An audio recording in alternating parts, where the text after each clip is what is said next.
Hi guys, I'm Ninya. Gusto ko lang malaman nyo at sabihin ko sa inyo ang favorite kong anak ay si Nian Angela Fajardo. Napaka-sweet niyong bata kahit minsan toyoin siya. Ang favorite ko sa kanya ay yung smile niya.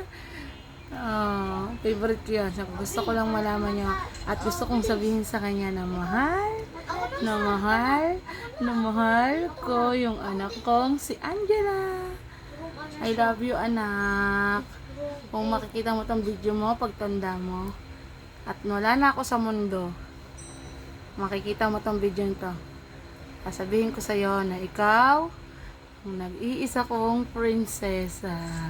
Ang favorite ko, si Nian Angela Fajardo. I love you, anak. Hi guys, I'm Ninya. Gusto ko lang din sabihin sa inyo na isa sa pinakamabait kong anak ay si Nigel Angelo Fajardo. At gusto kong sabihin sa kanya na I'm so proud of you, anak, dahil isa kang mabuting ehemplo para sa mga kapatid mo at saka sa iba mong pinsan.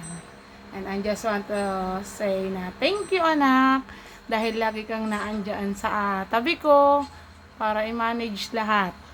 Always remember, mahal na mahal kita, anak.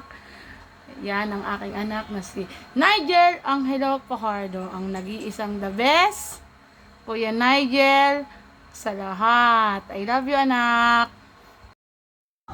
Hi guys, I'm Ninya. Ako nga pala yung nanay ni Jacob.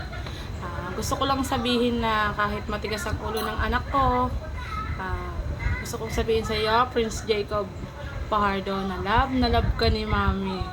Kahit lagi kitang pinangagalitan kasi makulit ka. Pero tandaan mo, love kita. Hindi ako magsasawang pagalitan ka hanggat hindi ka natin. Okay, Kuya Prince Jacob Fajardo, I love you.